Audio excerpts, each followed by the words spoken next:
fade away. Yo, c'est Drain. Aujourd'hui, Mob Psycho 100. C'est inaperçu par rapport à son grand frère, il en a pas moins eu un grand succès. Mérité par rapport à sa qualité des dignes des plus grands noms. Vendu à plus de 20 000 exemplaires pour son lancement courant 2017. Qui souligne l'intérêt encore porté à son égard, bien que le cours du temps ait continué son chemin. Et c'est aussi cet animé d'une grande qualité qui m'a poussé à l'acheter aujourd'hui même.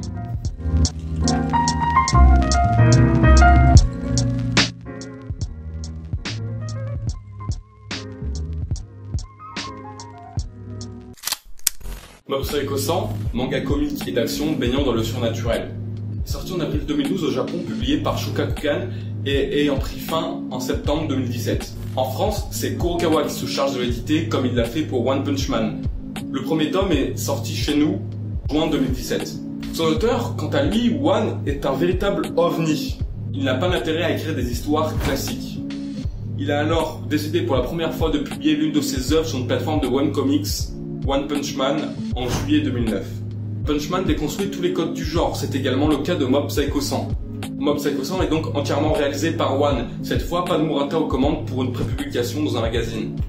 One ayant réussi à se faire un nom grâce à son talent incontestable, le principal défaut réside dans le dessin.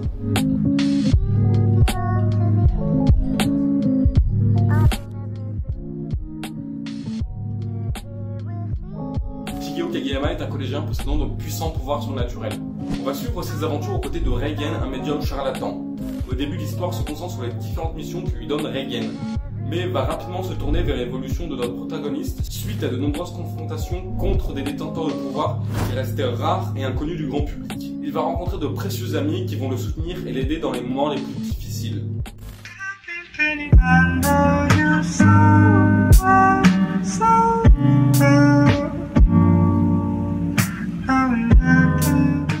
Notre protagoniste, Shigeo Kageyama, jeune collégien, est un garçon assez faible et délicat. Il ne veut blesser personne d'une quelconque manière et il va donc se renfermer sur lui-même, bien que de base il soit assez effacé. Les autres personnages sont donc un soutien pour lui.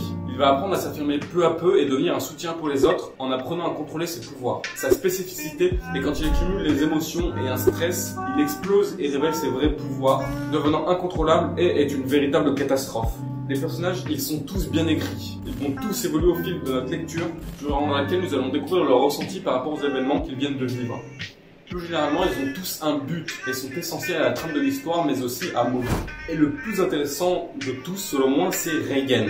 Bien qu'étant un puissant charlatan, mais il n'en est pas moins talentueux. Il arrive à être pris au sérieux grâce à ses nombreuses compétences qu'il a acquis en travaillant dur. Très dur. Il est un soutien essentiel pour Mobu. Il garde un œil sur lui et ses pouvoirs pour qu'il puisse grandir comme tout le monde. Il est aussi pragmatique et très adulte dans son comportement. Il en est en fait presque cliché, mais c'est ce contraste entre ses pensées et ses actions qui le rendent intéressant et qui reflète le talent de One. Personnellement, je l'aime pour son côté badass, décalé et pragmatique. On dirait presque qu'il est omniscient, surtout dans l'arc de la griffe, mais ça je vous laisse le découvrir. Je pense qu'elle essaie un peu plus travailler pourrait décupler la puissance de ses personnages et des situations, mais bien que Mob Psycho 100 n'étant pas très classique et se base essentiellement sur l'humour, ça n'aurait que très peu d'intérêt. Les dessins sont très particuliers.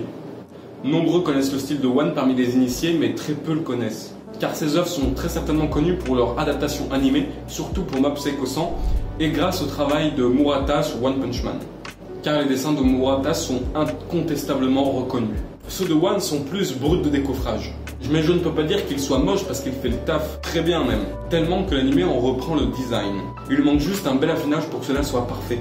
Bien que très atypiques, les dessins sont dynamiques et osent faire des choses, malgré une technique à parfaire. Ce qui est aussi valable pour One Punch Man, mais c'est une bonne chose. Vaut mieux faire quelque chose que de ne rien faire. Et ça, One l'a bien compris, c'est ce qui l'a permis de s'améliorer entre ces deux œuvres. Ces dessins, puisqu'ils sont simples, permettent une lecture plus rapide, plus fluide, imposée par le découpage et la narration. Les dialogues matchent extrêmement bien avec le dessin, ce qui rend l'humour plus accrocheur. L'association des différents facteurs va au moins nous faire esquisser un sourire. Les visages déformés ont donc plutôt tendance à nous faire rire que l'inverse. Malgré le défaut de coup de crayon, l'auteur arrive très bien à nous faire vivre et retranscrire les péripéties de nos personnages. En conclusion, Mob Psycho 100 est un très bon shonen, de par son côté décalé venu de nulle part. Le rythme et la façon de faire de One est très appréciable, ce qui je pense explique son succès.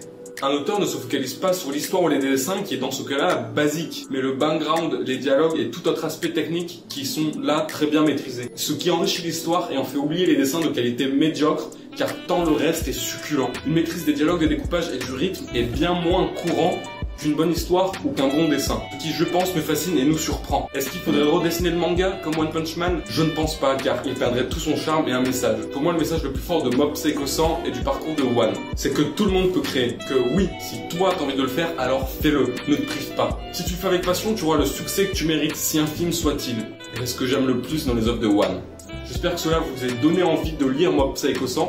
Vous verrez que passer le cap de l'anime au manga, c'est très plaisant. Les tomes sont donc disponibles aux éditions Kurokawa. Procurez-les-vous si vous avez les moyens. Sur ce, à la prochaine.